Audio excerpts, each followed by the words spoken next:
EquiFHIT. This is the functional head impulse test. Functional head impulse test tests the 6 semicircular canals. This is different from the video head impulse test in certain ways. The functional head impulse test does not rely on a camera's ability to be stuck on the head without being subject to inertial motion. It does not depend on a camera's ability to get the iris right at high frame rate all the time correct. It depends on the foveation of the object that we are showing, an object that is shown on the monitor on the person's retina.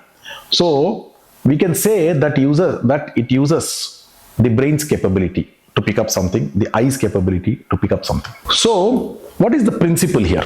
The principle first comes from what is the function of the semicircular canal. We have 6 of them. We have 6 semicircular canals, 3 in the right ear and 3 in the left ear. The function of the semicircular canal is actually stabilization of vision. If somebody is looking straight ahead and they are making head movements right, left, up, down, they can still continue to point at their eyes or their visual axis at the point of interest, which is fixed to the earth. Right now I'm looking at the camera. When I make a right turn, left turn, up or down of my head, my eye continue to be on the camera because my eyes move within the orbits. Okay, the orbit is the socket that contains the eyeball. Within the socket that contains the eyeballs move in the opposite direction of the head movement. So when the eyeballs move in the opposite direction of the head movement, that helps us to maintain the gaze on the object of interest. Now, how does this happen?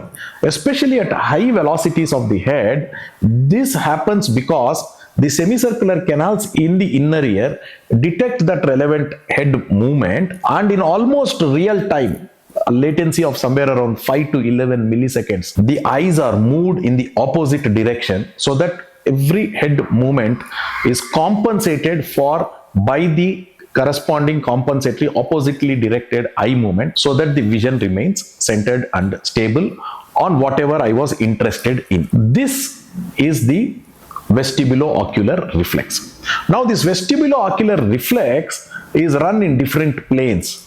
There exist 3 pure planes. What are those 3 pure planes? 3 pure planes are when you move the head in the right and left movement, or in the right and left plane, this horizontal plane, right and left direction, it is considered a pure plane for the horizontal canal on the right side and a horizontal canal on the left side. Considered pure because for all practical purposes, the other canals, that is the anterior and posterior canals, are not stimulated significantly. So therefore, this becomes a test of that particular canal only. And fast movements to the right stimulate or test the right canal, and the fast movements towards the left stimulate the left-sided canal. So in that same plane, one direction tests one canal, the other direction tests other canal. If the canal was working well, when the head moves in one direction, the eye does not slip off from the point of interest. Eye continues to remain on the point of interest, because when the head is moving in one direction,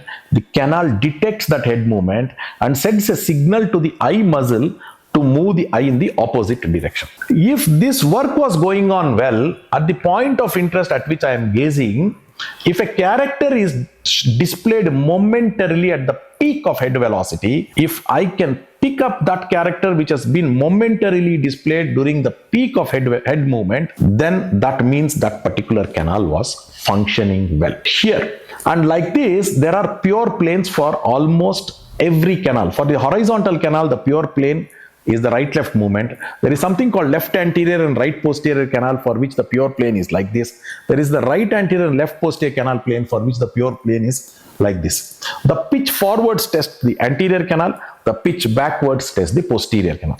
So we can test all the 6 canals and check whether the person's gaze was actually fixed on the object of interest that the person was asked to do. Now here, the most important critical aspect of the device that is meant to do a functional head impulse test is getting the timing right. The timing has to be so correct that when the head starts movement in one direction, it starts at 0 velocity, hits a peak velocity, and then comes to 0 velocity when it stops. When it is at the peak velocity is when the character has to be displayed. This has to be right, and this is where the technology matters. Getting the technology right matters, and you can actually verify this accuracy of the timing by using any mobile phone which has a 240 fps camera, placing it back on the back of the patient, and then when the head movement is exactly happening, recording the head movement of the patient and also the appearance of the character on the monitor, both of them, and you can verify that at 240 fps sampling rate. When you play in slow motion and see, you can exactly verify that when the head was at the peak velocity, that was the time the character appears. The moment the head velocity dropped beyond the peak and starts slowing down, the character disappears. And this is key to getting the correct diagnosis. If this is not happening, the diagnosis will not be reliable. Therefore, this technology is very important, and that is why it took so much effort to fine-tune this technology, and now it is perfected. And we encourage everybody to actually always, just for the joy of it, do that head movement, take a recording from the behind, and then see the accuracy for yourself, just for the joy of it, if not for verifying the accuracy. Now, how is functional head impulse test clinically relevant?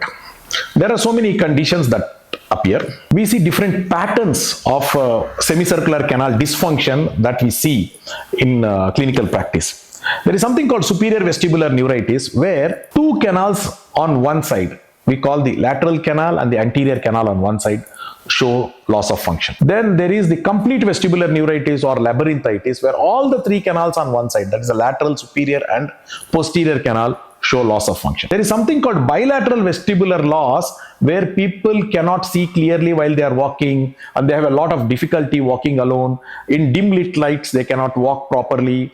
When the ground is uneven, they cannot walk properly. These are things that happen in a condition called bilateral vestibular loss. This bilateral vestibular loss will show loss of all the six canals non-functioning. And then there are patients with going through a migrainous episode. So the migrainous episodes show sometimes what is called a single canal pattern or a single plane pattern, where single plane means the right anterior and left posterior canals form one plane. So if that is affected, or the left anterior and right posterior forms one plane, if that plane is affected, these things favor diagnosis of migraine. So like that, there are different types of patterns that emerge here in functional head impulse test, giving us a diagnostic clue as to what could be happening in a person who comes to us with spinning sensation or a difficulty in walking, that kind of complaints. Now we are able to tell how is the functioning of the end organs in the inner ear.